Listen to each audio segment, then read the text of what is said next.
Optimal health for high performers.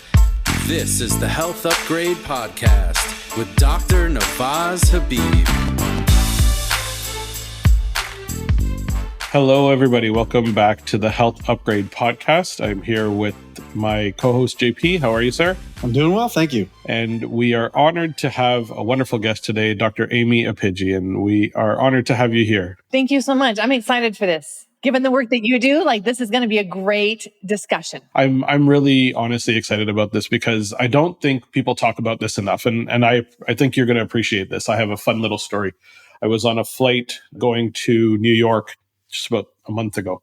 And I'm standing at the gate in Toronto, getting on to go to LaGuardia. And who comes and stands beside me? Dr. Gabor Mate.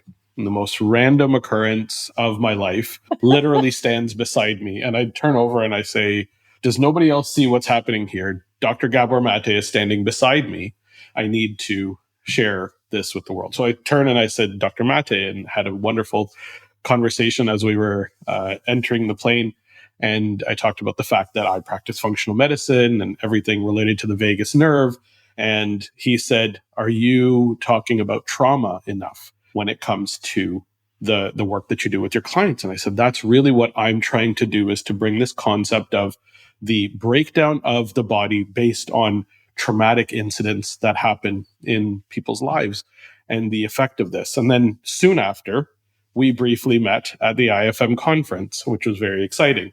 And so I'm excited to dig into this concept and this topic with you, because this is a topic that Dr. Mate has been bringing up for a very long time, one that I've shared in my book, JP in his, and we're very excited to dig into this, specifically the biology of trauma with you.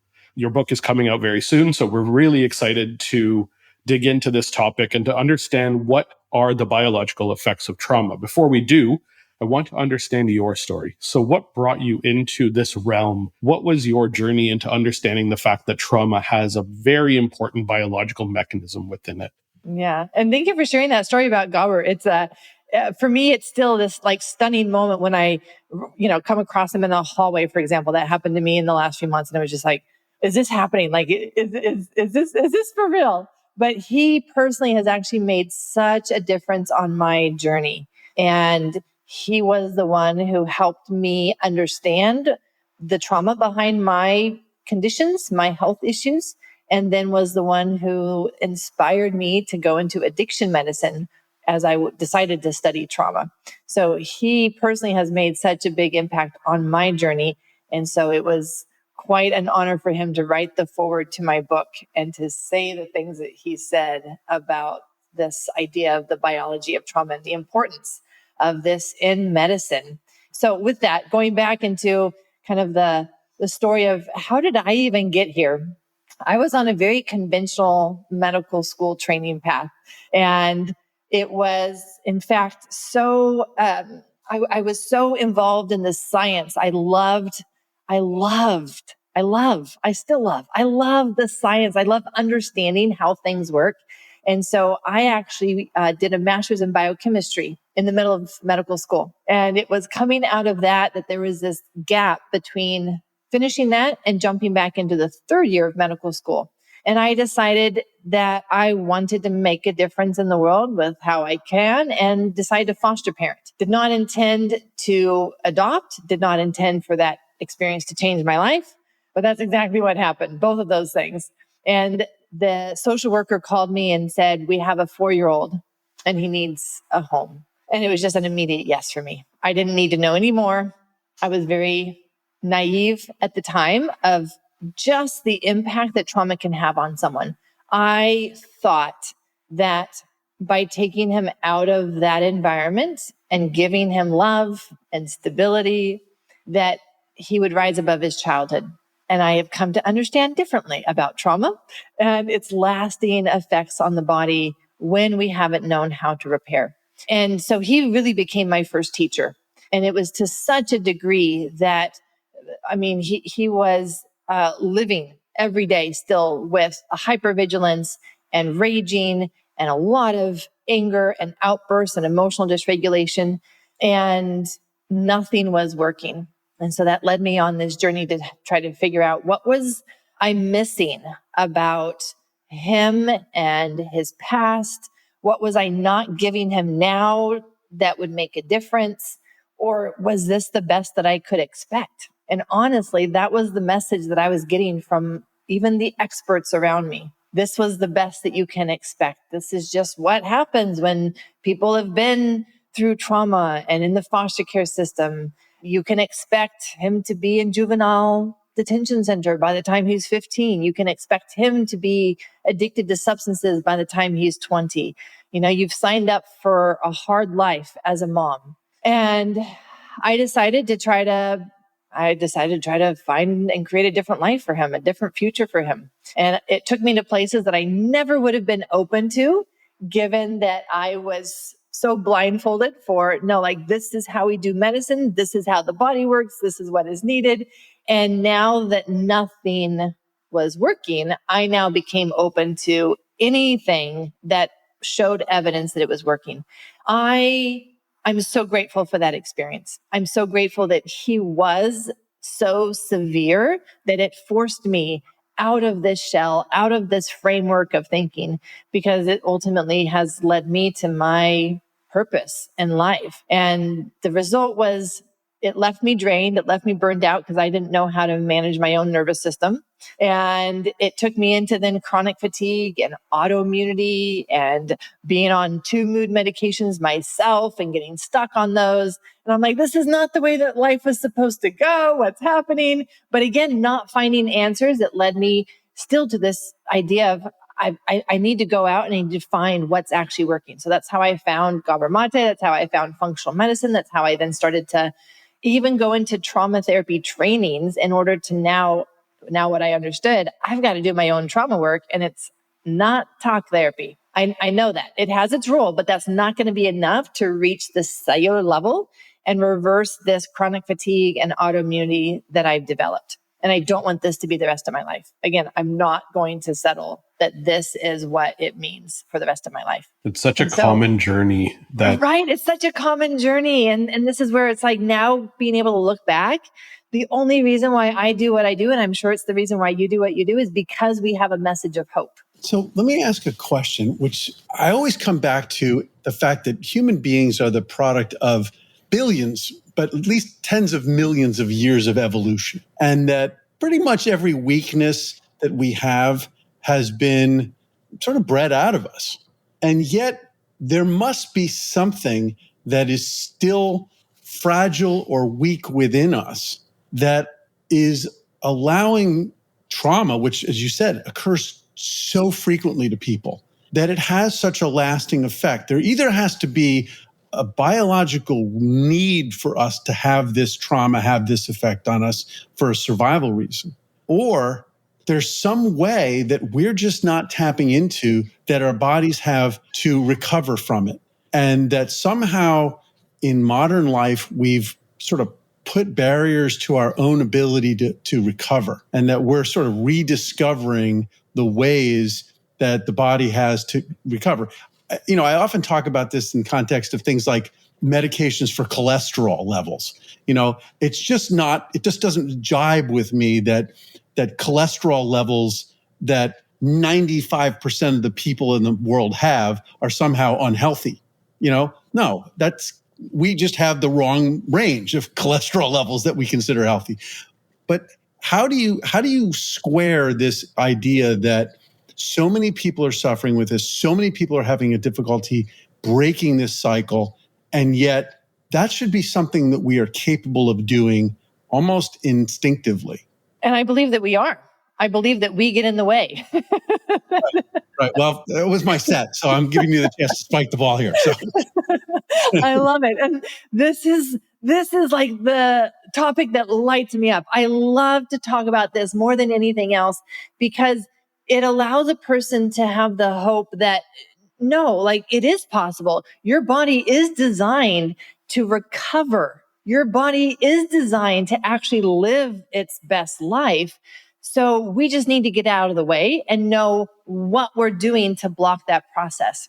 And so the way that I have come to understand trauma and the trauma response in the body, I'm still very science-based. So I'm going to talk about the physiological trauma response. Good. The aspect of that is very adaptive and it is protective. And so no longer do I even see trauma as a bad thing. I don't even see trauma as something that we are supposed to avoid. It's part of life. We're not going to be able to avoid it. And if we're trying to avoid it, we're actually creating a lot of unnecessary stress for ourselves. Our body is designed to adapt in the moment to how it will best survive. And there are 3 different operating states that it can shift in and out of in order to best survive each moment. And so there's an invisible equation that's happening under our conscious control that is deciding right here, right now, what is my degree of threat? What is my degree of safety? And depending on those, it's going to be in one of those 3 states. And so is one state bad? No, it's just a state. It's just the operating mode that our body has decided this is how I can best help you survive this moment. Now, given the body, we know that it is in its best health when it is mostly in parasympathetic, ventral vagal. I call it calm aliveness. This idea that everything is working well. We're both being able to do the active aliveness, but also the repair, even down to the lymphatics and the cleaning up of oxidative stress. These are things that the body needs to do, and it doesn't do those in the other states that I consider survival states. But there are 2 survival states. One survival state is the stress response, or again, science would tell us it's the sympathetic activation. And in this state, this is actually when we are superhuman. This is an amazing state to be in because your metabolism is at its finest. Your mitochondria have hunkered down to help you have the most energy, generate this incredible response to take action for either a problem or a challenge or live out your life's purpose. Whatever it is, there's that state. And then there's this other state. Short time. You could do that for a short time. It's like Exactly. Like a little shot of being superhuman, and then you got to work it off. Yes. The way that I describe it actually in my book is I say it's like a sprint. The stress response is like a sprint. A sprint is not sustainable. Right? You're going to, if it's a true sprint, if you're jogging, well, then you should be able to jog a lot farther than if you are in a full on sprint for your life. And that's where a lot of people also miss the boat for being able to give their body what it needs, because now we can talk about rest and rhythms and what happens, this adrenaline that comes in to help us with the sympathetic activation. That is unsustainable. And actually, the science is showing that the higher the adrenaline, the closer that we get to that edge of homeostatic overwhelm. Now, again, I love the science, so I'm going to geek out about the science, but I also want to make it accessible and relatable to people. So what does that mean? That just means that I've reached my limit of what I can do. And I've crossed the line of what I feel I can do so that my body says, you're exceeding your capacity. In order to help you out, I'm going to need to shut you down. Because if I don't shut you down, you're going to try to keep sprinting and you're going to kill us.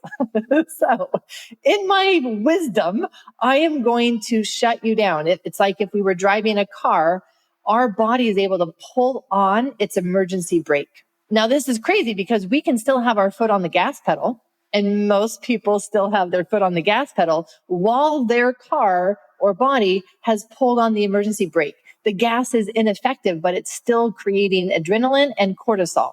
So this is the mess that we find ourselves in. And so our body's going into this trauma response, which is the equivalent of pulling on that emergency brake. It's not bad. It's actually a very good thing. And what we get to do is now learn, why did my body sense that it had crossed the line and threw on the emergency brake? How can I do something different next time so that I can take my foot off the gas pedal before my own body has to shut me down? So I have a great analogy, and it's actually not even an analogy, it's an example of this. I used to be a power lifter back a long time ago, back in graduate school. And it's okay. You don't need to date yourself. We can all be young. Trust me, it was a long time ago. And I used to do really heavy squats because I was, doing, and there's no better total anabolic workout than a squats. And with a lot of heavy weight on, I would do these squats, and I would regularly trip my carotid sinus. So basically, to describe what that is for people who don't know, you go in the gym, you're relaxed, you're looking forward to a good workout. Now you got to get yourself really psyched up because you're going to be squatting a lot of weight, okay? Put it on your back, you start going up and down, with this heavy weight on you, your blood pressure's spiking, you've got all this stress that you're literally physically stressed, and your blood pressure reaches the point where your body says, you need to shut this down or we're going to have a stroke. We're going to have a major vascular incident here. And so your carotid artery, which is right where the vagus nerve is, has a whole bunch of little sensors, and they measure the blood pressure. And when that blood pressure reaches a certain level, it shuts you down. And when you trip your carotid sinus, it's like somebody has hit you with a ton of Valium. You're sitting there, and people would look at me and like, dude, you look green and you look shot. And I'm sitting there and I've tripped my carotid sinus and I've put the weight back and I'm sitting down and I can't really do anything. And so that's what you're talking about here. You're talking about the three stages. That first stage, when you walk in, you're in this homeostasis, you're feeling good, you're relaxed, you're sort of peak thinking. And then you got to get yourself pumped up. You got to get stressed. You're going to put all this weight. That's your stress state. But if you go too far, you trip the carotid sinus and you're sitting down for a while. You're sitting down for a while. Yeah. I remember having a patient, my first surgical patient at the VA hospital in surgical residency. And he came in with his bicep in the middle of his arm because he had also been lifting weights and had crossed that line. And rather than his body saying, well, we're just going to break bones and do everything, it's going to be like, I'm going to snap the tendon. And this is what happens in the body when we do too much too fast. I've seen that. That's a gross injury. There's one other aspect that the body will decide, this is too much for me. And that is so common, more common, I think, as we get into adult years for why we're continuing to go into trauma responses. And that is too little for too long. Our bodies are operating on too little of nutrients, too little support, too little resources. As kids, we can have too little of touch, too little of love, too little of understanding, too little of actual eye-to-eye contact that we need for that co-regulation. And over time, that just piles up and we can adapt for a little bit, but that adaptation is going to lead to more and more of a sense of depletion until even a small stress, even a small weight, JP, and your body's going to be like, nope, I can't do it. I don't have the magnesium to do this, for example. And this is where the trauma response is so biochemical, not just emotional or psychological. And so as I look at people who are coming back from the military with PTSD, it's not just psychological. There are aspects that are physiological, and we are still talking about homeostatic capacity at the cellular and mitochondrial level that has resulted in them developing this condition and getting stuck in it. This really comes back to Gabor Mate's idea of when the body says no, right? When it just goes to the point of this is the end, this is how much I can handle, and then past this, we're going to let that tendon snap, or we're going to have some sort of emergency brake situation and just go into that shutdown mode. And so many people are operating in that or on that borderline all the time. And that's where chronic disease pops up. That's where a lot of people dealing with autoimmune conditions or mental health issues or all of these challenges, they're pushed into that situation and they're primed for the body to say no and just essentially give up. I want to ask, though, because you mentioned it, the unique importance of those first 7 years of life. Let's talk a little bit about that childhood experience and that co-regulation timeline. And there's a lot of polyvagal that can be kind of brought into this as well. But I'd love to hear your take on what are the unique biological components of childhood trauma compared to other trauma. And I'm going to say it's not just 7 years, 7 months. So some of the still face experiments that Ed Tronick did showed that we have our attachment style developed by 4 months of age. We used to think that you didn't have your attachment style, whether insecure, secure, or avoidant, anxious, until 4 years of life. And that's not true. So we need to really be looking at what has happened in our pre-verbal years, things that we're not going to have conscious memory of, but our body will hold those memories. And so we can access those memories through our body, the tissues, the somatic work that we can see, but also many of these conditions. You mentioned autoimmunity. Autoimmunity is a condition that really starts its development in our first year of life. Not even the first 7 years, the first year of life. And this is where I disagree with a lot of the conventional medical training that taught me that these conditions are stress-driven. They're not stress-driven. They are trauma-driven. These are trauma-driven conditions. And once we understand that, we'll have better tools and approaches because we'll know what the root problem is and not keep trying to tell our patients to manage or reduce their stress. That's not going to be enough for Can they both be correct, though? Can it be that the priming event is what the trauma that occurs in the early, first 7 months to first year of life, that now you're primed, and that then establishes how you're going to respond to stress in a healthy way or a non-healthy way, and that the actual stress that you experience in life then, for some people, doesn't cause a problem, but for some people, because of that priming that they experienced, then they do evolve into it. Because I would imagine that if you had a person who experienced significant trauma in life early and was now primed for that, if you were able to put that person in a very, very low stress environment. In fact, I suspect that those people are attracted to low stress environments. If they could stay in a low stress environment, then their risk of having fibromyalgia or having IBD or something like that would still be lower than if you put them into a stressful environment. I see this progression of our physiology, and I do so much study on this fine line between stress physiology and trauma physiology. And so we're talking about the same thing. We're just using different terminology for it. When we have an initial trauma response that put us into that shutdown place, our body said, no more. If we don't know how to reset that back to safety, then it gets stored in our body and it starts this accumulation of patterns of reactions. So that when a stress comes, we're actually more likely to cross that line of overwhelm again and reinitiate and compound the trauma biology. And so anything that is being stored in the body, and I'm looking at the physiology and saying a stress response doesn't get stored in the body.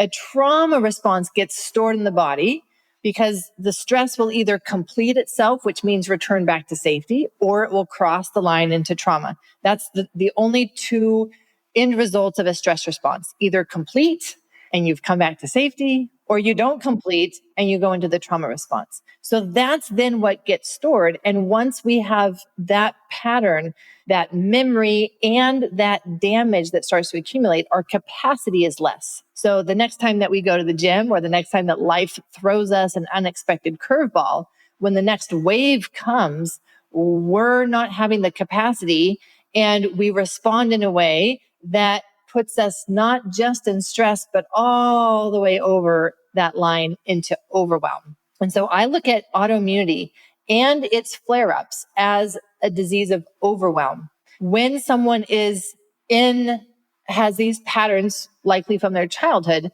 yes, they are going to be reacting in ways that keep them in that stress. But as we've said, the stress is unsustainable. Stress is a sprint. And so they are not able to complete those stress responses, and they're continually going from stress into overwhelm. And that is then what's driving the oxidative damage and all of the metabolic issues and the inflammation that results in the conditions. So that's why I say these are trauma biology conditions, because it had to go through stress and they're reacting in ways that are creating more stress because of these patterns, but it's not staying as stress. It's actually crossing that line into overwhelm. So let me just interpret that, I think, or try to condense what you just said so that my mind can process. What you're basically saying is that the initial trauma, which is a stress that has pushed you into overwhelm, that path can become sort of well-worn, and your body, it starts to become the natural way that you respond to things. And therefore, any stress will very quickly move you into the trauma state. So you've lost your stress resilience, if you will. And how do we rebuild that resilience in order to prevent that pathway from becoming just everything pushes you into that trauma state? I now see how you equate the two. And I think that's why I was thinking that sort of intuitively, saying, can't both be right. They are both right. Exactly. It's almost like you can split the sympathetic state, that fight or flight state, into initially a stress response and then to an overwhelm response. And when you get stuck in that overwhelm, then you're cycling through this stress overwhelm cycle almost. And I think that's how I see it. Which is why when we talked about the polyvagal theory, we both agreed that while psychologically, like in a psychological framework, it may be fine to sort of use the word dorsal vagal to describe that overwhelmed state, it's probably not vagal, that you're not actually activating the vagus to push yourself into that state. It is still sort of the extreme of the sympathetic state, because all of the immunological things that are happening, all the things that are happening at the oxidative phosphorylation level with mitochondria are still really sympathetic, not parasympathetic. You're not releasing acetylcholine into cells to downregulate the oxidative stress on mitochondria. That's not happening in that trauma state. So yeah, and we can see the vagus nerve is just being the train tracks. And which train is running down the tracks? Is it the acetylcholine parasympathetic train, or is it the shutdown train? It's the same train tracks. It's just, right? A nerve is just a nerve. It's what's the message going down that nerve. And as we look at kind of how you're really highlighting the fact that it's taking stress and just taking it all the way up to the heavens, that's when we're going to go into overwhelm. And I don't know about you, I'll admit that I can drive my car a little fast sometimes. and sometimes I have been going so fast that my car stalls. And it's like, we can't do that. It's because I've pushed that sympathetic so hard for so long. And maybe I'm going up a hill and it's like, nope, can't maintain this. We're going to just stall. So that's the same thing that the body does, is that overwhelm only happens at the peak of the sympathetic. And when I then see the role of stress, like the true design of stress, not how we stress out, but the true design of stress, it's to grow us. It's to grow our capacity. Our mitochondria need stress in order to make more mitochondria and be able to make more energy. And so we want stress, and we want to keep our stress in our window of tolerance or in our homeostatic capacity so that it can be a growth edge for us and not be crossing that line into overwhelm because we've pushed that sympathetic too high for too long. It really does come down to the adrenaline and the amount of adrenaline that is outside of a cell that shuts it down, which is fascinating to me because it really is coming back to this idea of it's not stress, it's a toxic level of stress that will push us over that line. I love that you're not vilifying that sympathetic state. It's so important. People for so long have been saying like sympathetic, fight or flight, bad. It's not. We need to train it. We talk a lot about hormesis, about pushing yourself into those stress states. This is the concept of exercise. This is a concept of growth, of trying to push yourself to do something positive, creative pursuits, right? Things that when we sit down and we create something amazing. Humans have done such wonderful work, and barely has any of that work been done in a parasympathetic rest, digest, recover state all the time. We can't sustain, we can't grow if we're stuck in that parasympathetic state. Not to say that what we essentially want is a pattern where we're capable of going between these two, where we're resilient, where we're able to bounce back to parasympathetic when necessary and not push so hard in the sympathetic state that we enter an overwhelmed sympathetic state, triggering these biological breakdowns that are then occurring. And that's where we have so much power to change how we've been living our life and change even our health conditions. Because if we can learn to stay in parasympathetic and stress, this is going to be our best life. And then we're just being able to work with our body better so that it doesn't feel the need to throw on the emergency brake and to shut us down, because we are more mindful of what is my capacity. Am I in a growth zone right now that I'm actually going to harness my sympathetic activation for the growth that I want to have and the change that I want to affect in my life, whatever that is? Or is this my time to rest and to allow my body to recover so that it gets back into a state of full readiness?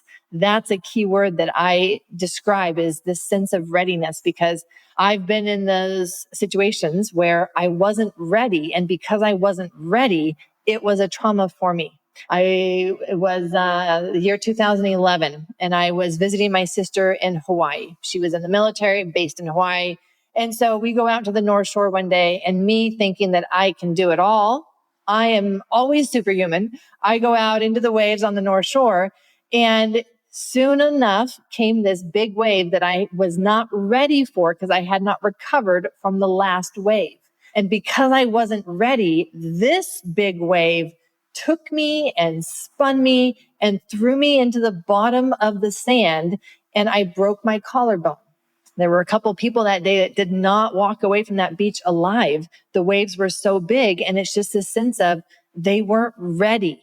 So this idea of we need to reset back to a place where we are resourced and ready, and then we have this great capacity for that sympathetic activation, and it doesn't push us over the edge. But again, coming back to kind of what I mentioned before, there's two reasons why we cross that line: too much too fast, or too little for too long. Either one is going to create a gap between my capacity and the demand against me. And when there's that gap, that is when my body, based on neuroception, is going to go into that third operating state in order to help me survive. So really the secret is that everybody's experienced some level of trauma in their lives. You're going to have stress. It's the human body, yeah. You're going to have stress. The question is, can you build up your resilience to that stress so that the path from trauma or from stress to trauma is a long one? You want to basically just extend your fuse. You want to extend the fuse if you want, so that, you can go to the gym. And, the first time you get on the treadmill and you run a half a mile and you're huffing and puffing and you can't do anymore, and you get off and you have to sit down because you're exhausted.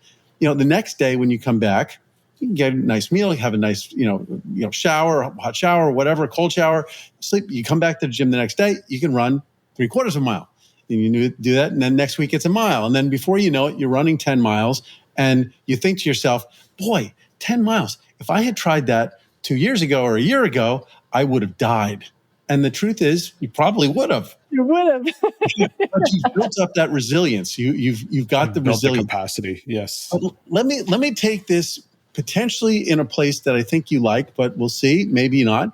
There are ways in which the body not restores, but stores experiences that are, I'm going to call them permanent and actually even heritable, okay? Which is through modifications of your DNA. We talk about epigenetics fairly frequently. We hit it on the podcast.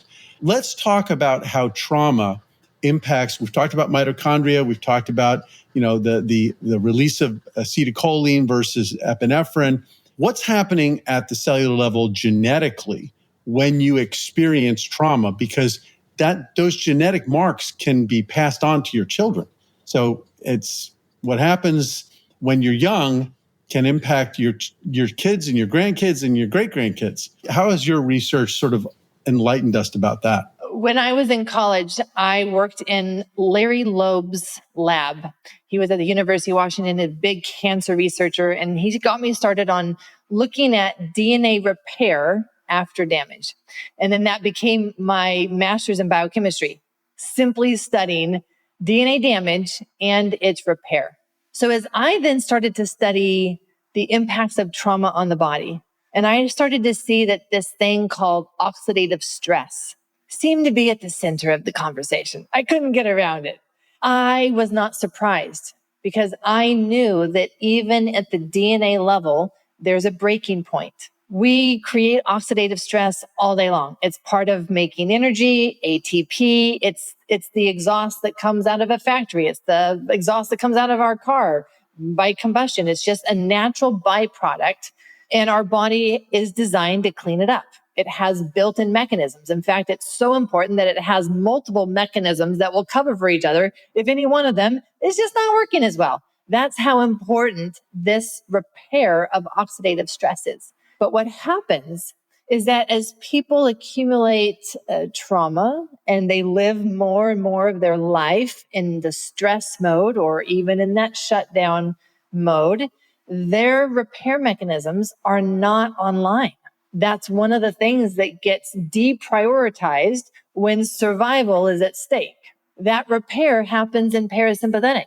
But as I've seen myself when the years passed and my patients and those coming through my course members now, I'm like, when do you ever get into parasympathetic? They're not spending that time in repair.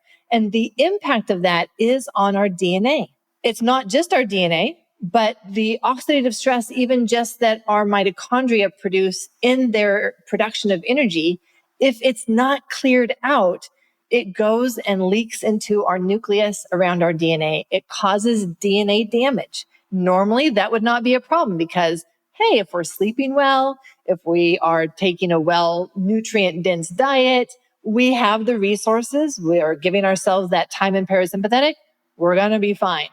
But when we're not fine. And we reach the capacity by which the damage is exceeding our ability to repair. Yeah, and our repair mechanisms, the DNA damage repair mechanisms and enzymes that are involved, they have to be produced by your DNA. Your DNA has to be read, and those proteins have to be made so that they can, fold the right way and then go off and do the DNA damage repair job that they're supposed to do. But you see what happens is you get this oxidative stress, which leads to a higher level of free radicals, leads to a higher level of oxidative or reactive oxygen species. They damage the DNA in such a way that the very sequence you need to produce isn't produced. Your DNA gets shut down in the area where the DNA repair mechanism is supposed to be expressed. And so it's sort of like, I got to drive my child to the hospital, but the reason why the child is injured is there was a car accident. I can't use my car. So it's exactly that. But I'm thinking also about the epigenetic effects, that if it happens when you're young and you've impaired your own DNA's ability to repair, that can actually be passed down. And there's lots of interesting studies that are being done now, and it's all around stress. Things like Holocaust survivors and the consequences to their children and their grandchildren. And this is what's fascinating, is that not only will it show up in your lifetime, right? The cancer, PTSD has now been shown to be an epigenetic condition. Mm-hmm. But this is what's been passed on, because that's what we pass on to our children. We pass on our DNA. And so this is literally the mechanism of generational trauma. It's not just the emotional patterns, though it includes that. It's not just the relational patterns, though it definitely includes that. But it's also at the DNA level in the form of this epigenetics that you're talking about. Yeah, this is why child abuse oftentimes runs in families, because once you've damaged that child, you've affected that child's ability to pass on, a healthy gene set to their children. And it's devastating. I mean, you're affecting, when you do something like that, you're affecting not only your children, you're affecting your grandchildren, your great-grandchildren, you're affecting really literally hundreds of people and all the people that they're going to interact with. So it's It's a horrible trauma. So let's talk about childhood. Because I was one that I would look back at my childhood and be like, trauma? I didn't have trauma. Miguel, my son, now he had trauma. That is childhood trauma. Me? No. But yet, I then developed all of the adult health conditions that are related to childhood trauma. And that's what really got me away, well, not away, but moved me, expanded me from focused just on children and adoption to what happens actually in childhood that an adult can have the adult diseases and not know that they had trauma. And is it reversible? And when we look at what happens in those first 7 months, a nervous system, a baby, an infant is so dependent on physiological regulation to survive. We can think of all of the attachment things that came from John Bowlby and the need for touch. They did those studies that showed that orphans who were not touched, they died. But what is the mechanism by that? What is actually happening? If they died, this is something physiological. It's not just emotional. This is something physiological that somehow touch is helping regulate their physiology. And so we look at the needs, and the initial need that a child has, a baby has, is to be held, to be held. If they're not held enough, they will experience an internal terror of, I might die. As an adult, they are not going to remember this. And they can look back at their parents, and their parents are good parents. Their parents were busy. Their parents were dropping them off at daycare at 6 weeks because that's all the maternity leave that they were being given. So there's all these aspects that would not at all come under abuse, trauma, neglect, but yet our experience very young would still have been, I experienced terror that I might not make it. I didn't experience the degree of safe co-regulation that my physiology needed to know that it could rest to survive. I learned that I had to always be vigilant, be on guard. I couldn't rest. I couldn't relax because my physiology might just fall all the way down into dorsal and die. I had to stay in sympathetic activation just to help myself survive. So that's the beginning of so much of this trauma that gets stored in our body. And that really is the primary person that I wrote my book for, is a person that doesn't even think that they had trauma. And yet, like me, well, your body has a different story. Let's find out why. Let's look at really how do we define a trauma response?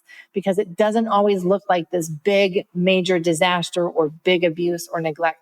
Sometimes it's just the small misattunements that led you as a small child to wonder, am I going to be okay? Am I going to be okay? You mentioned earlier that these traumatic incidents and the patterns that we develop are reversible. And I just want to get to, well, we have a few more minutes left, to the specific factors that we can look at, that we can, at an individual level, take on and empower our, if you're a practitioner, your patient with, or if you're somebody who's looking to support yourself, what are the things that you yourself can do? I know you dig into this in the book at great length, but I really just want to give us an opportunity to go over the few factors that we can change. So let's go through a few of those right now. There is so much that we can do. I mean, truly, coming back to how we started this conversation, the body is an amazing machine. It is designed to be able to adapt. It has adapted to stress and trauma, and it can adapt to safety. We just need to create those conditions and it will adapt. So really, it's how do we create those conditions? Because by the time we get to this age, JP, I won't still ask you how old you are, but by the time we get to this age, we're so used to living the way that we've lived. It's what feels safe. And so many of my patients have not felt safe to feel safe. They like the sympathetic. They like the stress. They like the escaping. That's what an addiction is. An addiction is all just about escaping my present reality because I don't like the life that I see around me. It's comfortable, right? It's rather than being safe. This is the pattern that you are comfortable with. Yeah. Yes. Familiar is safety, even if that familiar is unhealthy. And so as we look at, well, then how do we change the conditions? Like JP mentioned, you need to titrate the experience. You don't go and you try to do all your life's years of therapy in a single session or even a single year. That would be too much too fast. You go into the gym and you try to lift a weight that you want to get to that place, but you don't start there. And that's what I see a lot of people trying to do wrong, especially right now with the psychedelics. They're like, let me just jump in and do it all. And I'm like, be careful what you ask for, because your body's going to throw on its emergency brake and say, that is way too much too fast. That is way too deep too fast. We are not ready for that. So change happens in increments, and there are 3 levels at which repair needs to happen. The 3 levels are the biology. I mean, we've talked about that in length, so I think that that's clear. I won't spend much time more on that because we've spent a lot of time emphasizing that biology level that a lot of people, though, are missing. So I'm glad that we've had this conversation. The other 2 levels include the body, like the tissue, the somatic memory, and then the mind. An example of the somatic memory is that we have a muscle memory that's formed of, this is how I respond to problems. This is such an unconscious default memory that we don't even realize when it is in play. I grew up playing the piano. I could sit down I can still go and sit down at my piano and play a music. Don't look at the sheet music at all that I played when I was a child, because my muscle memory has so solidified that. We talked about even how our reactions become our default. They have been wired into our neuroplasticity. So we actually have to engage neuroplasticity in order to now change our somatic responses. We can have a somatic response from our early childhood of learned helplessness. We need to change that. The 3rd level is the mind. And we have beliefs that we've now formed about ourselves, that I'm broken, I'm defective, I'll never make it anyway. What's the point?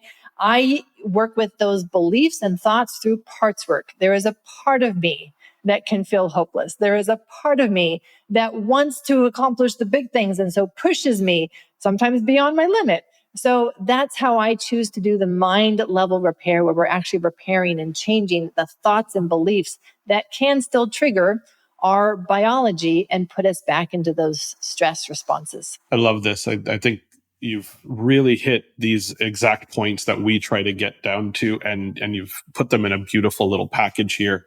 I want to be mindful of your time. Thank you so much for doing this. JP, any final thoughts? I think the biology of trauma really fits, and any thoughts on your side, JP? Well, I think this is, this is timely because your book has just come out. I want to give you an opportunity to tell people, first off, tell what's the title of the book, where can they get it? And then also, how they get in touch with you. What social media are you using, and how can they learn more about you? The book is called The Biology of Trauma, and it really is an encapsulation of all of this idea that trauma is actually a physiological process. And how do we get stuck in it? How can we be experiencing the manifestations of trauma, but never have thought that we had trauma? And this is truly my life's work, and what has become my life purpose, to be able to share this message of hope. Because once we understand it, we can do something about it. And it's the way that people can find me then, and information about the book, is on the biologyoftrauma.com website. I also have a podcast called the Biology of Trauma Podcast. I've got the YouTube channel. So there are many avenues that people can find more education and more insights if this resonated with them at all. I love it. I think this was a brilliant conversation. We learned a lot, and we could probably have gone on for a couple more hours. I know. I love to geek out with you guys. We'll definitely have you back at some point. This was wonderful. Thank you again, Dr. Aimie, for joining us. And if you got to this point in the podcast, please share this with 2 people who you think could benefit from this information. Think of those 2 people, send them this link, and get them to upgrade their health with the biology of trauma and Dr. Aimie. Thanks so much, guys. We'll catch you on the next one.